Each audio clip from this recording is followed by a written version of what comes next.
You are listening to the Bell Post.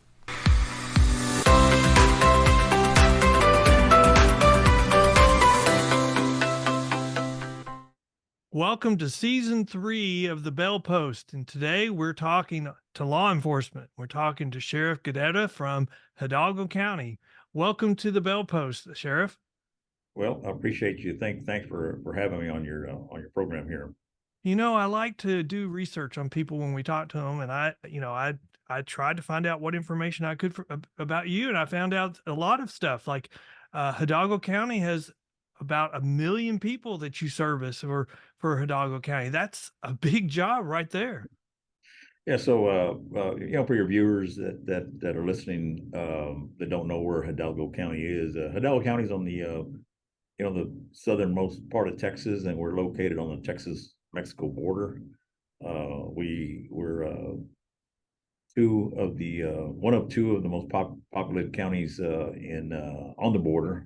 Our Hidalgo County and El Paso County. Uh, Hidalgo County is the seventh largest populated county in the state of Texas. Wow. And the census says that we're about 880,000. Mm-hmm. However, we all know that the census, there's a lot of people down in my county that just do not want to get counted for various reasons. So we believe we're about over 1 million people here in this county. According to my research, you were born in McAllen, Texas, and you grew up on the DV Guerra Ranch. What is that? What is that ranch? Talk about it. So just give a little background. My younger sister and a cousin of mine, they're into genealogy, and they traced our roots back to Spain in 1604. That's when our family left Spain. Wow. We came through Mexico. We landed in Veracruz, went to Mexico City, and then ended up in a little town called Mier, which is across from Roma. Back then, of course, it was under the control of the Spanish Crown. In 1758. We moved across the river into Roma, and my family has been here on the U.S. side since 1758, and we still own land that was granted to us by the Spanish Crown. We have ranches in Starr County, Hidalgo County, and Brooks County. My understanding is it was named after your grandfather. So my grandfather was the youngest of 8. My great grandfather was actually the sheriff of Starr County back in the turn of the century. Oh, I did not know that. Back in 1910, we moved from Roma to the city of McAllen, and when my great grandfather passed away, the ranches were divided up, and the ranch that, as a matter of fact, our ranch is still the only fully intact ranch from all of my grandfather's brothers and sisters. So we still have our whole ranch. A lot of the families have moved on from ranching and sold their ranch interest. You know, these genealogy tools are great where you can go back and trace your roots. I mean, you find out so many things that you didn't know about your own family. My family dates back to the American Revolution as well, but I did not know. And I don't even know how to say this. Benjamin Franklin, one of his brothers, is our great whatever grandfather.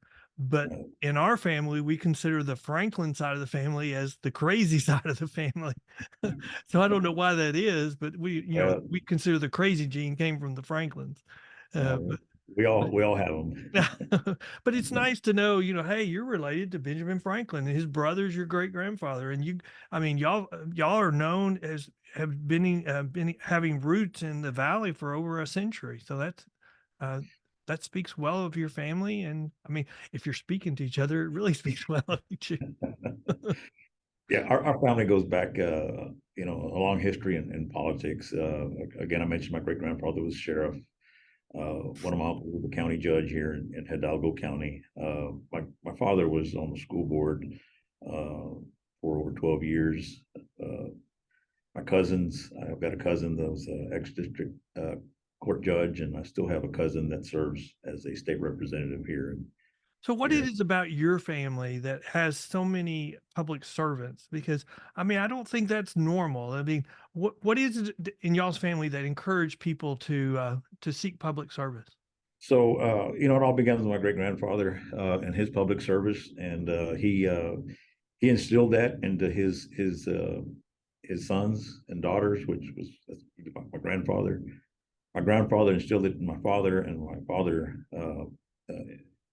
always wanted us to give back Mhm. to the community. So I feel that in some way we can. I wanted to serve. One of my biggest regrets. I went and attended Texas A&M University. I was in the Corps of Cadets, and I did not pursue a military career. And that Mm, was one of the things that I always regretted was not serving my country. And but things happen for a reason.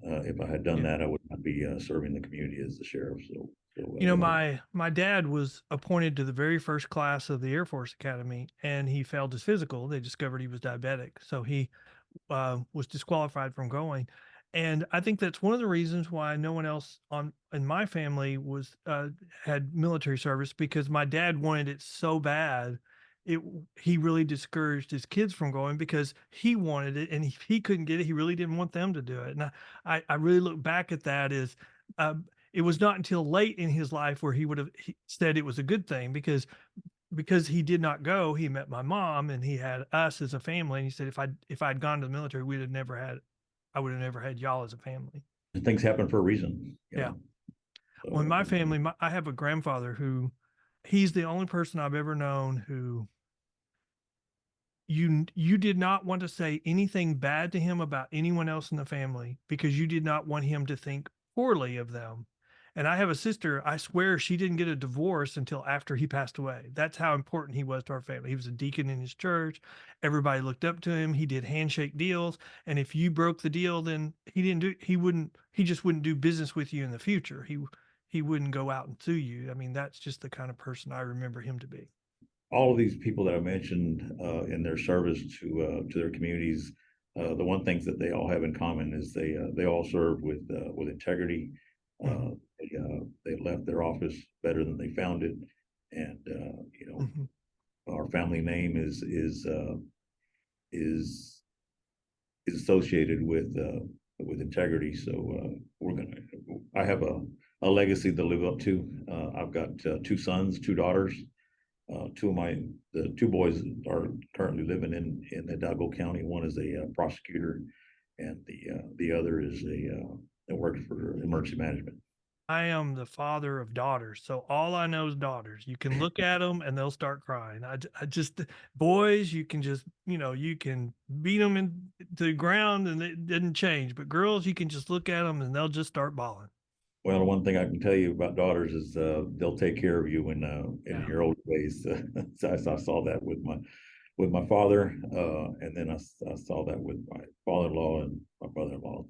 The My daughter's two always there to My take care of oldest daughter, I'm very close to. I mean, I talk to her every day. And my youngest daughter, she's a senior I mean, she's a freshman in college. But she had a bone marrow transplant when she was 5. And so I was older when she was born, them. and I can't imagine our life without her. She's just a joy, and she has a quick wit like I do. And so that's not always a good thing. I mean, we went out to dinner right before she left town. As our last father-daughter dinner, and we were talking. I was like, "So how do you rate dinner?" She's like, I'm gonna rate it a 3 out of 5. I was like, "Great, that's a 3 out of 5." Well, that's not very good for your dad, so, now talk about I heard you went to Catholic school for a while. My upbringing was Catholic, in the Catholic Mhm. school, both in McAllen and Edinburgh.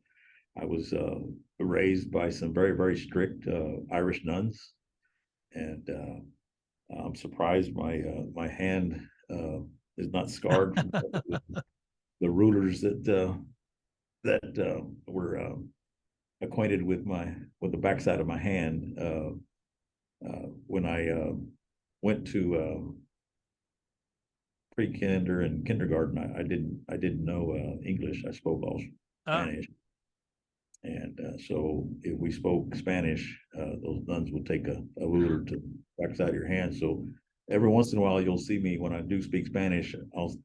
You'll see me covering my hand, and it's just a instinct that I've had for 60 years. My oldest daughter went through the Catholic school too, and we're Baptist, so I started calling her a Batholic. It's like we were a mixture of both Catholic and Baptist, but she's a good person, and that's I mean I really think the religious education really gives you a good foundation.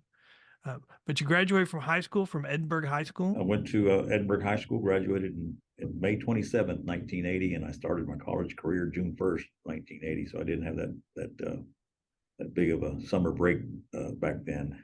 So And what's the mascot for the Edinburgh High School?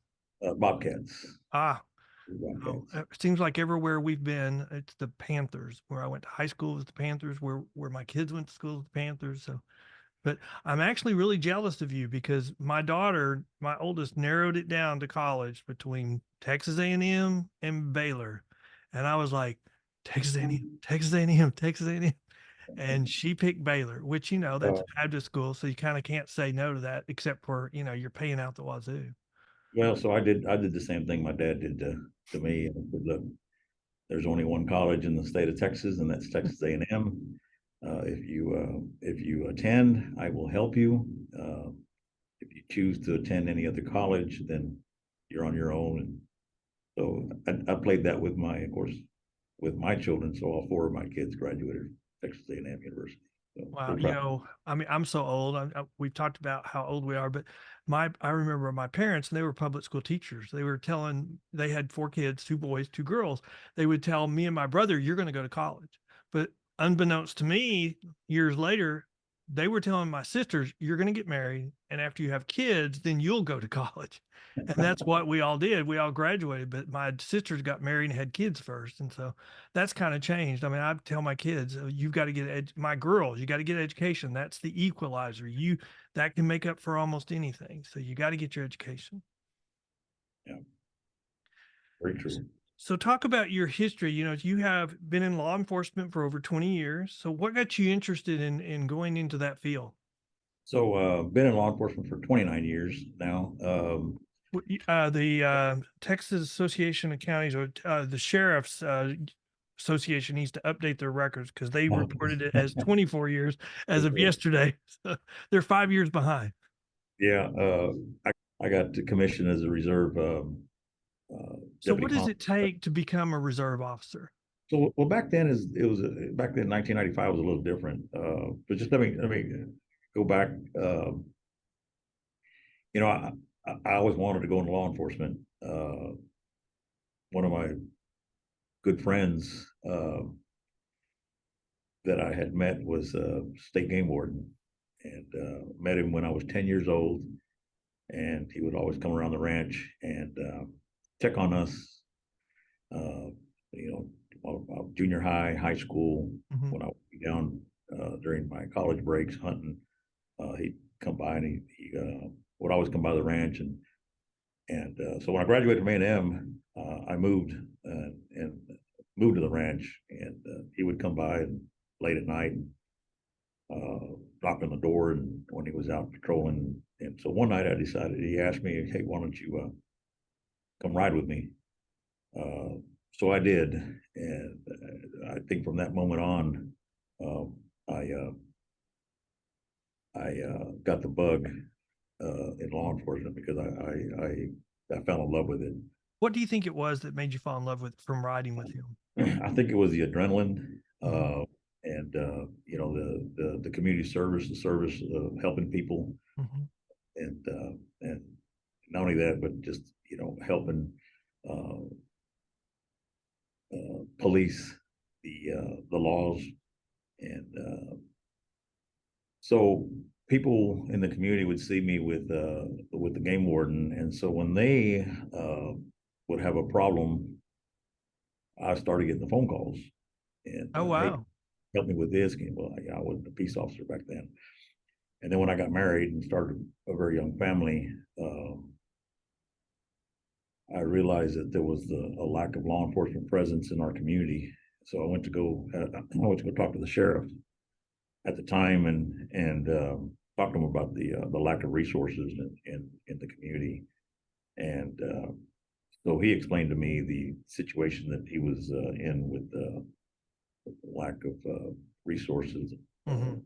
Didn't And so I asked him, well, is there anything I can do to help? And he said, well, there is a program that you can go to. You can go on weekend, I mean, nights and weekends, and go to the academy, and you can get a commission, and I'll deputize you. And I started looking into it, pursuing it, and that's what I did. Back then, you could take your basic, take the test, get commissioned as a reserve. You would get a reserve conditional license, and then you had 2 years to continue on to get your other certifications.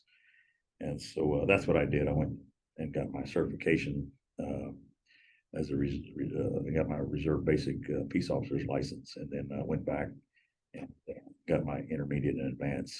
And I've heard the reserve officer term before. So what does that mean? well, nowadays, it's the qualification for a peace officer and a reserve peace officer is the same now. Mhm. The only difference is a reserve peace officer is not non-paid. Ah, You don't get paid. It's more of a so volunteer based. so if you go through one of the police academies, is that what you come out as When you come out of complete a that? police academy and you graduate and you take the state test and you pass, then you're eligible to be commissioned as a police officer or a deputy or a trooper, or you're eligible for commission. So somebody's got to pick you up. If you're not picked up, that those license you have to have training every 2 years. Mhm. Long as you keep up with your training, you're still eligible to be commissioned. If you don't keep up with your training, then you have to start the process all over again. So most people will go and they'll ask, they'll look around to see if what agencies have a reserve program, and they'll ask to submit an application to become a reserve, and then the head of the agency will either commission them as a reserve. Now I think they're called non-paid. Well, you joined the constable's office in, 1995, and you were a part-time reserve deputy serving there in the area. I mean, what does a constable do? I know that those are positions created by the Constitution, but I don't think I really understand what the constable's office does, separate and apart from the sheriff's office. A constable is also elected, Mhm. and they get their authority by the Constitution, just like the sheriff does. Our offices are created by the Texas Constitution. He has all the powers of a Texas peace officer, but their main duties is to serve the justice courts, which are the justice of the peace. Of course, the justice courts have 100% jurisdiction over evictions Mhm. in their precinct. However, uh, in the larger counties like Hidalgo County, the county courts and the district courts also send their civil process paperwork to the constable. They I mean, can that's use that. what I think of the constable. Primarily, are the arm that's serving people with process, and that's what I think of when I think of a constable. However, those constables are Texas peace officers, and Mm. they have their full. They can enforce any laws in I Texas. tell bondsmen when they're in their urban areas, sometimes they have, the police or the sheriff's office is so busy. And I'm like, start a relationship with the constable's office. Cause if you can't get the sheriff's office, if they don't have time to come, maybe if you have a relationship with the constable's office, they can come. And like you said, they can do everything that others can do. And so you started out at the constable's office, then you were in the Hidalgo County Sheriff's Office, kind of worked your way through a lot of areas there. You moved up the ranks to sergeant, was assigned to U.S. Customs Task Force, Drug Task Force, served as the primary liaison officer with the Sheriff's Office and U.S. Customs. You served as that liaison officer for 5 years, and you earned a lot of accolades. And then you took all that and you helped confiscate over $1 million in civil forfeitures. And then you went back to the become the elected constable again? So when I was the the constable, you had to serve, do your 16 hours every month in order to keep your license. So I would do it on of course, if it wasn't hunting season, I would during hunting season I would do those hours with my game wardens, and then the other hours I would just sit up on 281, and I became pretty good at interdicting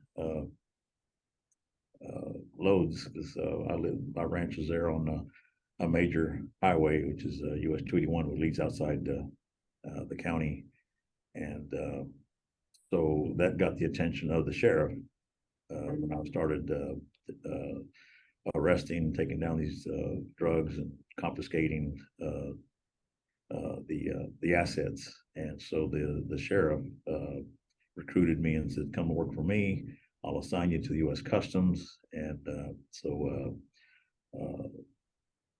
I started doing that and worked on cases with customs that were big narcotics cases, and What makes you the type of person that can do all that on your own? I mean, people are approaching you, they're seeing that you're doing something and doing it successfully, and they're saying, "Hey, come do that for me."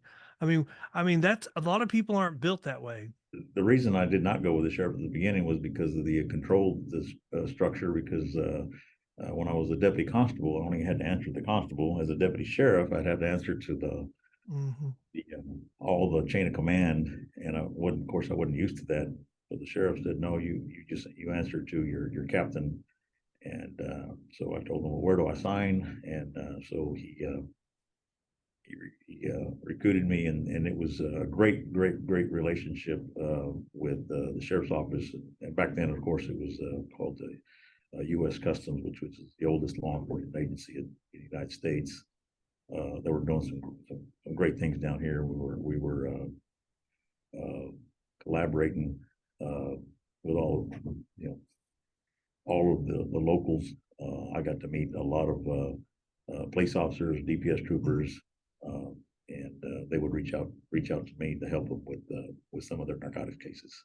It seems like, the sheriff's world and the constable's world is not that big. It's kind of like the Bell world. Everybody knows everybody. So you're working in the constable, you're elected to be constable, but it seems like in that little law enforcement area, everybody knows everybody.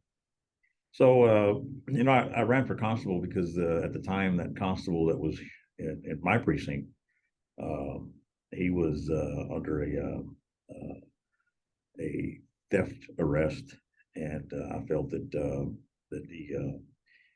a lot of people just didn't trust the constable's office. And I said, "Well, I think I can do a better job." So I ran for constable back in 2008. Won. It was a 7-man Oh wow.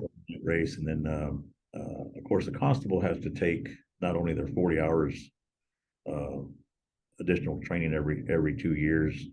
I mean, they're 40 hours training. They also have to take an additional 20 hours of civil process. So Hmm. I joined the association and quickly got recruited to be an officer, and they put me as the secretary treasurer of that association after 2 years. And so I was secretary treasurer of the state association for the JPs and Constable Association, and so really enjoyed that. Got to meet constables and JPs throughout this great state, and enjoyed it. Well, when I was researching you, I saw that when you were first appointed as interim sheriff back in 2014, there was a scandal which caused the sheriff at the time to resign, and so you were appointed as the interim sheriff and then ran to be elected, and you were elected. And you've been reelected multiple times, but talk about stepping into the position of sheriff and rebuilding trust when there has been issues, whether you call them scandal issues, just been issues in your predecessor. How do you do that? So it was a very difficult chapter in law enforcement in Hidalgo County back in 2014. The agency that was investigating the elected sheriff at the time, the office holder, was uh, Yeah. Department of Homeland Security, which was U.S. Customs, which were my people that I worked with at the time. So they reached out to me and they asked for assistance in that investigation. So they trusted my office, and so when that happened, Commissioner's Court, one of the commissioners at the time approached me and says, "Man, we really need you to step up to the plate and put your name in the hat to be sheriff." And it was a very, very tough decision for me at the time because I really loved being the constable. And so I decided with a long talk with my family, I decided to go ahead and put my name in the hat, and was successfully nominated, actually appointed by the Commissioner's commission. Court. But it was a process because it didn't guarantee me Mm-hmm. be the sheriff, because the general election was in November. This happened in April, just after the primary. So in order to Yeah. get my name Yeah. on the ballot, I had to be nominated by the Democratic precinct chairs. Mm-hmm. That was a process, and it was an ugly process. I have an outgoing personality. I don't know if I would ever go into politics, but the person that I worry the most about is my wife.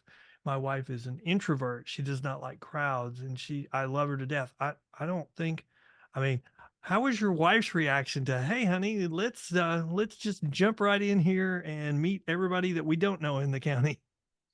Well, so she saw the the process of being elected constable and all the today in today's world, anybody can say anything about you, especially with social media out Oh there. yeah. And it does take a toll on family.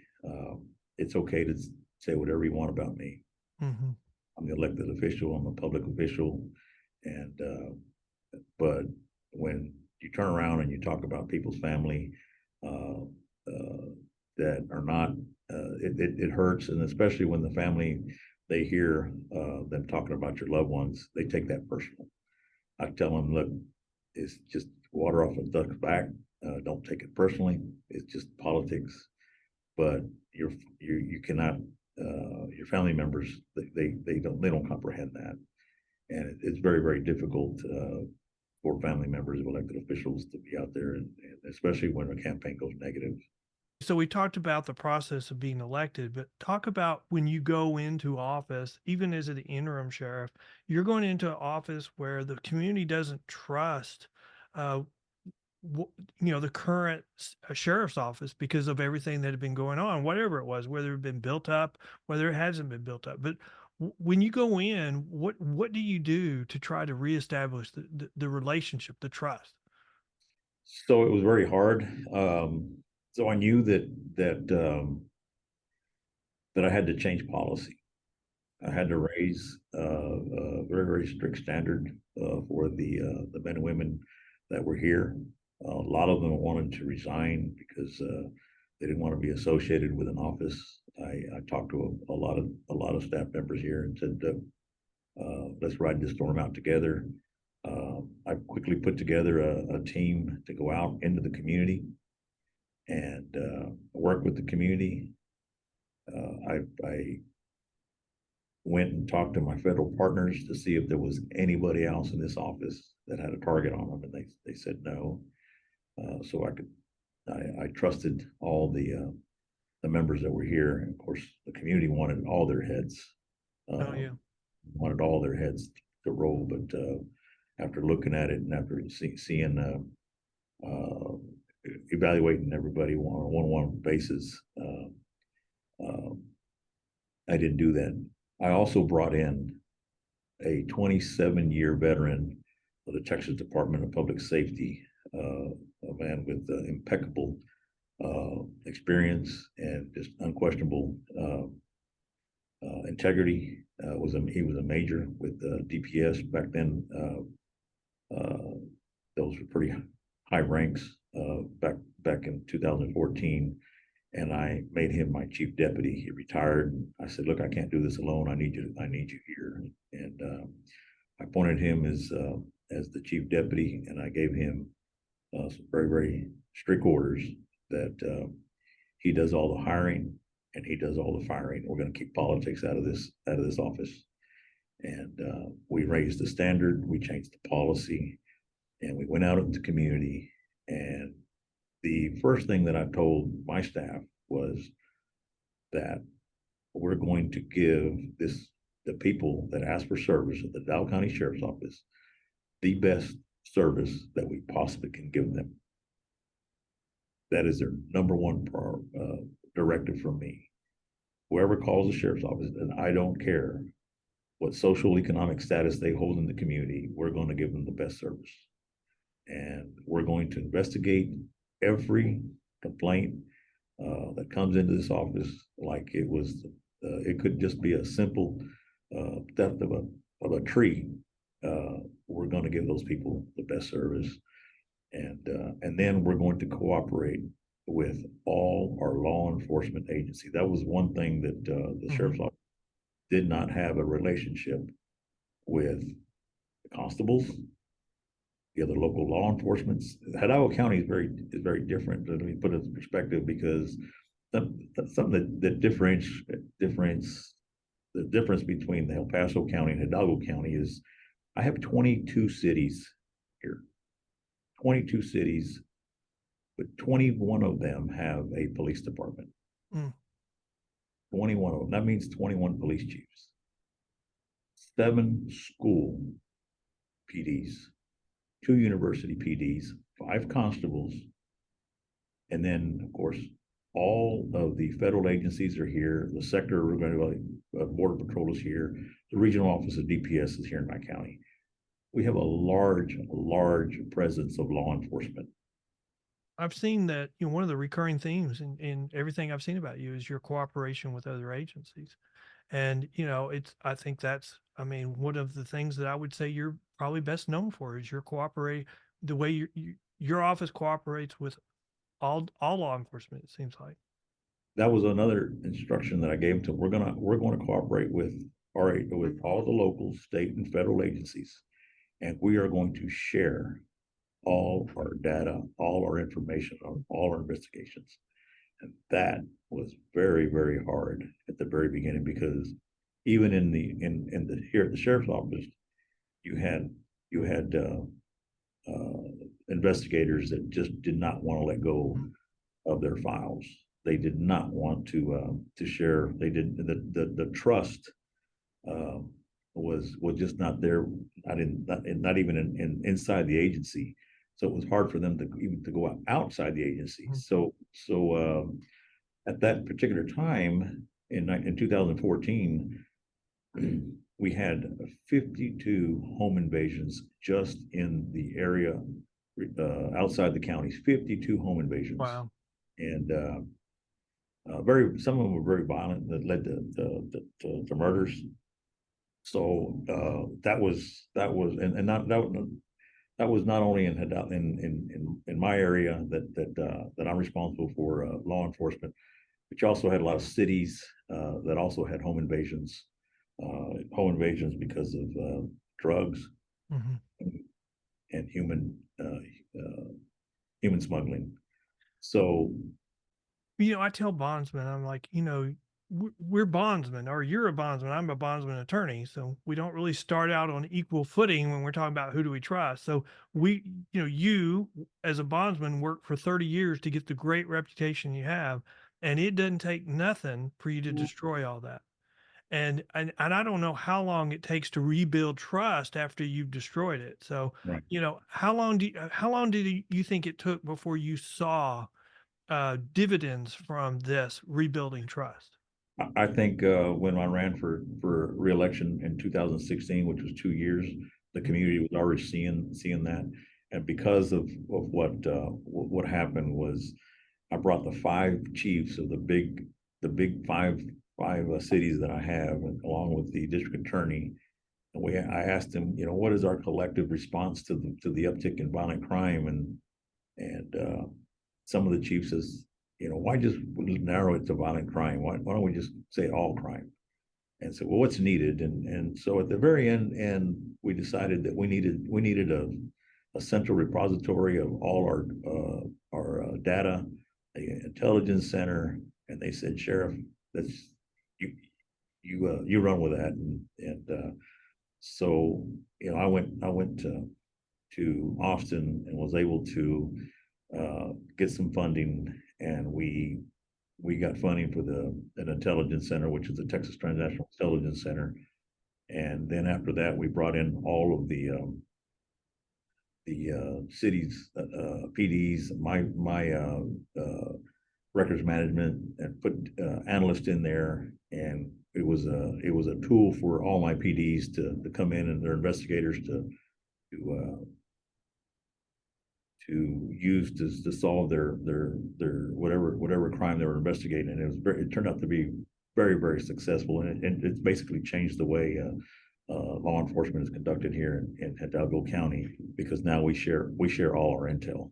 Almost all statistics, crime has gone down in Hidalgo County by every metric. So, I mean, in the 2018, the Federal Bureau of Investigation Uniform Crime Reporting Program, every category of crime tracked decreased in Hidalgo County. And most notably, your rural parts of Hidalgo County had 4 murders last year, a decrease from 23 the year before. I mean, that's just incredible. And we went from 52 home invasions to 2, Yeah. and that's because we all started collaborating. And I told my investigators, I don't care who puts handcuffs on your suspect. The Mhm. if an agency beats you to it and solves that crime, and we've got added additional charges, that's fine, because at the end of the day, the county is that much more safer because we got those people off the streets, and we put them in front of a court, and we Well, according to the information I found online, there's a s between deputies and staff of the county jail, you have over 800 employees. 879. 879 employees. I mean, I've talked to other sheriffs and they're like, "We're having trouble finding deputies. We're having trouble finding people who wanna work for us, who wanna work at the jail." I mean, are you experiencing those same difficulties, and how do you keep 879 employees? So retention and recruitment is the biggest problem facing law enforcement today, and that is everywhere throughout the county. I'm a member of all our large associations, the major county sheriffs, the National Sheriff's Association of Texas. Uh, so it affects all law enforcement, every single law enforcement agency in those county. All those agencies that I've talked to, Mhm. they all have uh, openings, and we're all looking. Our academies are not putting out enough uh, cadets to fill all those positions. Uh, so I believe that the culture of what is going out that we have facing law enforcement is, it's a lot real hard to do our job. And when you got people that are judging you, that have all day to judge you for a decision that you had 2 seconds to do, Mhm. and then holding you uh, criminally, and we're seeing that. And then you have the defund the police movement, so you have a culture that just doesn't want to come into this career field. It And seems like one of the things that you have when you're trying to decide, "Am I gonna go into law enforcement?" Especially when you wanna go somewhere to work, you've gotta first look at that agency and say, do the elected officials have your back? right, Because I mean, you need the county commissioners to have your back. I mean, like you said, a 2-second decision. Sometimes there may be multiple choices on those 2-second decisions. If somebody's gonna Sunday morning quarterback you to death just because they're pissed at you about something else, that can make your job very difficult. it Uh, does. Not only I mean, it makes all head of agencies their job very difficult, because the the citizens hold us to a very, very high standard now, and we believe that. I mean, I believe that the youth of today just don't want to be held to that type of standard. Well, one of the things I read is that you founded the Hidalgo County Sheriff's Office Community Fund that provides educational scholarships to the sheriff's office employees and their dependents to provide, it provides financial aid as they pursue a higher education. Talk about that for a moment. I found it very difficult because we did have some community uh, members that wanted to help, and they wanted to help in a lot of different ways. But in county government, in order to take a monetary donation, you have to have commissioners court approval to accept that donation, and that it doesn't guarantee that the money will come into my budget. So I saw where other sheriffs had a foundation, so I decided to go ahead and open up a foundation, but not only for the community contributions, but I also wanted to open a foundation to help my staff. We had a lot of staff here and their children that wanted to pursue a higher education, and so we we have a lot of community members that are willing to donate uh, some funds to help in that case. So we have community events like our toy drive, Hmm. our our toy giveaway, our turkey giveaway, Turkey giveaway. I saw that. our national night out, and our back to school. It takes, especially in a county with 1 million people, and I serve about half of those, so which is about 500,000. Takes a lot of money to do that, and then we set aside about $70,000, and we prioritize children for my staff that are going to college for their freshman year, and we make sure that we help them with scholarships. And then if there's money left over, then we help out the staff that wants to continue their education, whether it be pursue an associate's, a bachelor's, or master's degree.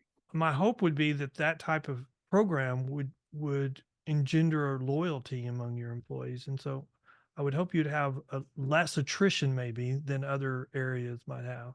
Well, every little bit helps, and Oh, that's a good we point. have, and I've had some deputies that have gotten their education because of those scholarships, and they have gone, uh, they have left my agency, and which is good because they've Yeah. left to better uh, for better career paths. So, and we encourage that.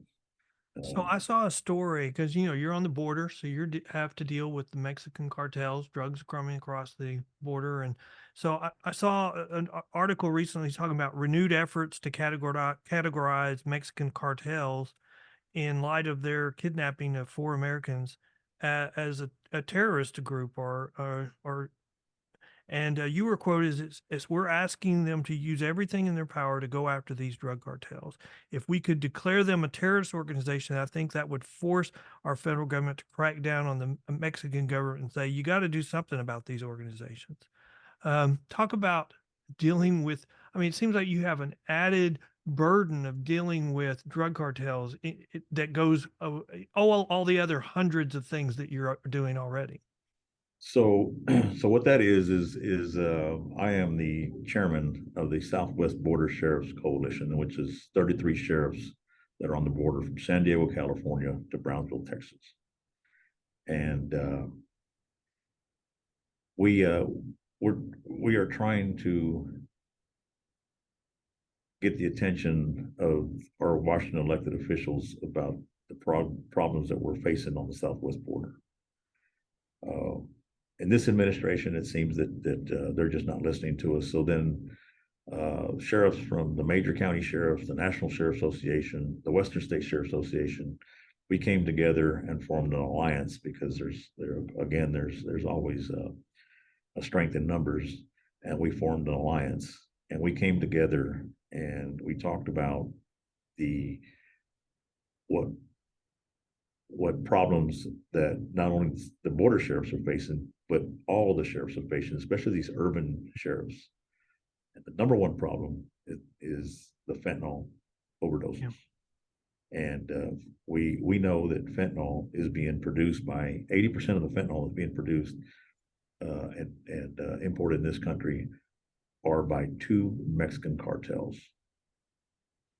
And so when you lose 109,000 people a year to that drug, and you know that 80% of it is being imported by two Mexican cartels, then it should be a no-brainer. It should be common sense that these are terrorists, what they're doing to our country. Our country. You know, on September 11th, uh, you know, less than 3,000 people died on that day. In this crisis, 109,000 people died on a year in the year, and that is the equivalent of a 737 crashing every day and everybody on board dying. Mm. And yet, we want them to declare them as a terrorist organization to go out, so that way that we could use the strength of our military, our intelligence agencies, and shut them down and force the Mexican government to shut these cartels down for what they're doing to us here in America. And people say, well, you know, it's they're people with a substance abuse problem. No, it's not. There's innocent people dying because of this crisis. Oh, look at Portland. They have set a record number of people every month of overdoses, and it's all fentanyl. It's just the loss that we're seeing. We're going to lose a generation if we're not careful. So you know, I'm friends with Don Barnes, Orange County Sheriff, California. Mm-hmm. In California, most of the sheriffs are also coroners. They have the Wow. corner of the neck is under. So so he in 1 year he pronounced 72 people dead in his county, drug overdose. The very next year, in May, he was up to 771. Oh my God. 5 months into the year, and he was already declaring 771 people in his county dead for fentanyl overdose. Well, And you and I met last October. You were on a panel talking about border security at the annual meeting for the Bondsman Association, and I'll be honest with you, I was the moderator for that panel, and I was like, oh, God, I don't know anything about the border. I mean, what does this have to do? That turned out to be the most popular panel that was presented at over that annual meeting. Y'all knocked everybody's socks off, and what y'all were talking about is going on at the border. It was eye opening. It was I mean, if you don't know it, you need to know about it.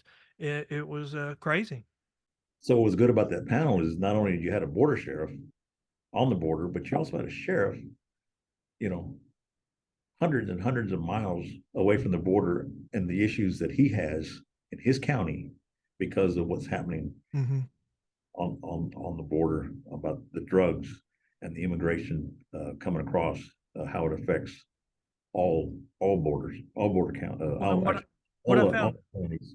what I found interesting about it, that same sheriff, when I talked to him before we started, he's like, "Well, I can't talk about that. I'm not on the border. I can't talk about that. I'm on the border." But as we started our conversation, he just got pulled right in, and things that he said, I'll never talk about. He was right in the middle of it, like you said. I mean, we don't realize that the border, it affects the entire country. If you can't stop it coming in the border, it's going to go everywhere. I tell the story is what's happening on the southwest border doesn't stay on the southwest border. Hmm. It ends up in rural America and it ends up in urban America. And the drugs and the immigration problems is not our problems; it's your problems. And now they're seeing that, and of course you're hearing those those mayors and those chiefs of police in these urban cities, and some of those even some of those county sheriffs. We can't sustain this. That's what So, I keep saying about a lot of these issues. It's unsustainable what we're currently doing. so just so 2.2 million people, what they're called 2.2 million non-citizens. These people came across the southern border in just 1 year, and that's what that is what some of those people were just came across the border, turned themselves in to the any law enforcement officer and says, "Here I am, process me so I can go on." But 600,000, 600,000, not another 2.2 added people that got away. Mm, These people that we did not that did not turn themselves in that got away. And of those 2.2 million, 18 over 18,000, just a little less than 19,000 people had a criminal record, mhm, violent criminal record, and want to come in this country. But here's the alarming fact: 151 of those were known terrorists. mhm. 2.2 million that we caught. So how many of those 600,000 gotaways are terrorists or in this country with a violent criminal record?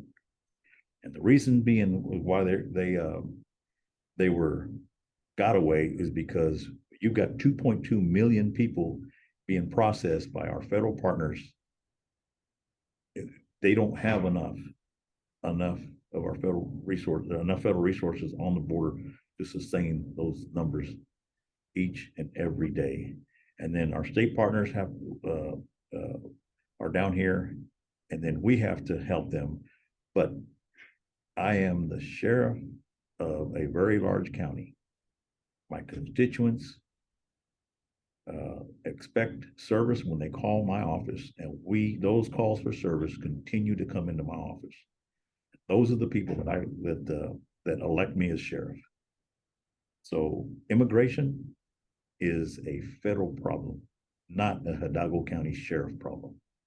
We do what we can with our federal partners, and we assist them every day. But this is a federal problem that our federal government needs to fix. And I was asked, Sheriff, well, if you were the president, what would you do? And I said, it's real simple. You just got to put together a policy that that that is fair to both those people that can come in here legally, and fair for the people that are coming in here illegally, and get them back to their country. We don't want those people. So, well, let's talk about, things that you do as sheriff. Your big thing that you run is the jail, and is your jail full right now? My jail is overcrowded. I am currently uh, housing inmates in 3 of my surrounding counties currently, because we're a county of 1 million people, and we have a jail with not sufficient beds that was built 20 years ago, and it's just not this jail is just not big enough. I talked to the sheriff in Tarrant County. He told me that 80% of the people in his jail shared three things. They had no father in their life, they had no education, and they had some outside influence, whether it was mental health issues, drug issues, or gang issues. I mean, do you agree with that? You talk to every county sheriff, and he'll agree. Uh, the Harris County jail is the biggest mental health facility Yeah. in the state of Texas, and we all see it. We all see mental health, and we don't want those people. These people do not need to be Well, it sitting in seems a. like we have a revolving door. They get in the jail, they get on their meds, they calm down, they're manageable. We release them, they get off their meds. It's just, and then it's a cycle over and over and over. What's And the answer for the mental health issue? I mean, it seems like what we're currently doing isn't working on that either. well, not only that, but there's not enough mental health beds in the Yes. state of.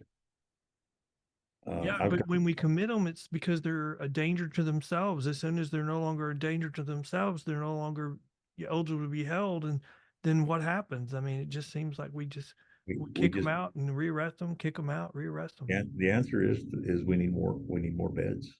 We need more beds for these people with mental health to occupy in a mental health facility, not in a county jail.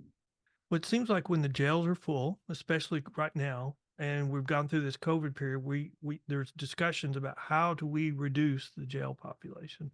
And it seems like we have those discussions usually, like in Tarrant County right now, they're having discussions. Well, we'll just release more people on personal bonds, and or we'll try more cases because you've got reductions in the prison population because nobody's been trying cases. And so, if we could get cases through the system quicker, we might be able to get those people moved on into the state system. But it seems like to me there's not a simple answer to this. It's a complex issue that requires a multifaceted response. Well, during COVID, I had to make a decision because I had no beds. I had Hmm. the jails full. The counties that I was renting beds from, they were full, Hmm. and so we had to make just some decisions. I said, "What do we do?" I said, "Well, the first thing we do is, a nonviolent offender does not get a bed." You know, Yeah, we've had that across the state where they were not taking misdemeanor arrests for a period of time. a And nonviolent offender was not getting a bed. Now a DWI, he's putting the community in danger. So we made room for them, and we put them in jail. But those other nonviolent, you're less than 2 ounces of marijuana, your petty theft. We had to make our decisions from our to our local PDs. I'm sorry, issue citations and do not book them in the county jail. so what do you do though? Okay, so you have no beds and crime seems to be an issue. So how do you get that under control? What are you taught as the sheriff? How do we get control of a situation when it seems like during COVID you lose control? The good thing is we didn't lose control of COVID in this county. It was manageable. Mhm. Uh, I would. So we worked with our district judge. I mean, our district attorney, and both our county courts and our district courts.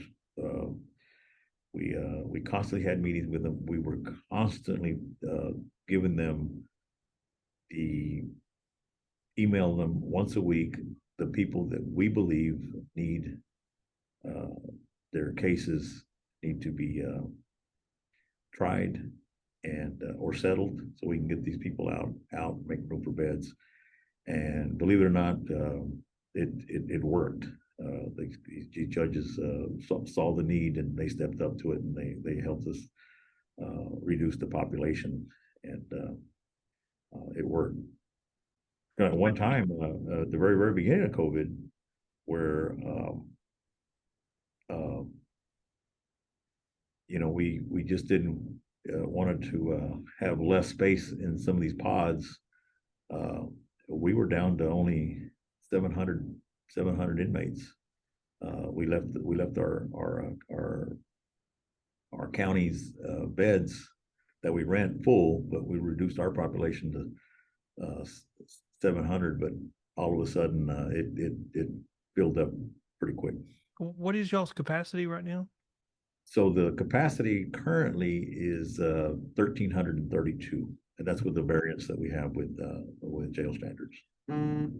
There was a sheriff in Callahan County out of state and another county. We did a podcast with him and he was talking about, he had to live under some progressive release, no accountability policies for 4 or 5 years until it was reversed by the Court of Appeals. And he's like, it took us 6 months to reinstitute a system of accountability and get crime to kind of start coming down. But I think one of the things that I heard that y'all do is, on personal bonds, if y'all grant a personal bond, if they fail to appear, then they're not really going to get a second personal bond because they failed the first time. And I think that's where Harris County really misses the boat. If you get 17 personal bonds and you have 17 failures, then you shouldn't have got the next 16. And I think that's something that y'all have done that I think is something that's for accountability. I think it's a great thing. We see the problems in Harris County, and we always tell ourselves we don't ever want to be like that. Uh, I'm an advocate of if on these first time nonviolent offenses. if for personal reconnaissance bonds. But again, that's not up to the sheriff. That's up to the Sure. magistrate. Okay, but if they ask my opinion, nonviolent first time offense is should only qualify. But then and then the other I think the general public does not fully grasp what bail is. Yeah. They just don't get it what bail is. They you talk you if you've lined up 10 people, you're going to get probably six different answers what they think Well, that but the I think the advocates for change are misrepresenting what it is too. They'll say, "Hey, he's not been convicted of a crime, or she's not been convicted of a crime. So why there's a presumption of innocence. So why do they have to put up a bond?" I'm like, that's. I mean, first of all, the case law says has reversed and said those are not even considerations. Bail is what assurance you're going to give to the court that you'll come back and answer your charges. And of all the different release mechanisms, the one that the private industry doesn't get credit for is they're the only one that really has an incentive to go find their person when they don't show up, whether it's just a phone call to remind them or explain to them they're not going to get castigated if they come back, or meeting them there and walking them through, but or going and and finding them. I have a great relationship with my all my bondsmen. They all have my personal cell number. They all Sure. know if they have a problem, you can call your sheriff direct. All I ask is that before you call me, you make sure that you talk to my staff and you can't iron it out. And because of that, I've probably only had one or two calls a year. And Well, I know you're running for reelection, and if someone was like, "Hey, I want to find out more information about Sheriff Guerrero," where would they go to find more information? so you can start off with, of course, social media, and I have a sheriff uh, Facebook page, and it's got a lot of information there, and they can see the go back and look at what we've done, and then they can also get on the the sheriff's Facebook and page. We tried to keep up with social media on our X. What's the biggest challenge facing your office going forward? So the biggest challenge is going to be my jail capacity Mhm. and I think that's retention. where it's a lot of counties right now, because there's a lot of counties talking about how do we reduce this? And I did an interview in Lubbock, and I was like, "Well, y'all need to try more cases." And their response, "We have 7 openings for assistant DAs. Where can we hire more DAs so we can do that?" We have 26 openings for ADAs here in this Oh, county. wow. 26. Wow. Uh, and again, he's got the same problems that we do. He hires them a year down the road. An insurance company will come in there and offer them almost double pay of what they're making. And they got that. They see that student loan debt they got, and Mhm. off they go. Well, Sheriff Guerrero, thank you so much for visiting with me today and having this conversation. I thought it was great. I didn't get near through all of your accolades and all the awards that you've won, but I figured you didn't want to be here for another 30 minutes or so. But uh, I have enjoyed this conversation, and I really Not even enjoyed hearing meeting my you in phone. October. No, well, you can hear my computer ding every 5 minutes or every few minutes, every few seconds. But thank you so much for talking with me, and it's been great to get to know you. Again, thank you, and I really enjoyed this podcast. Thank you very much. Thank you for listening, and come back for the next episode of The Bell Post.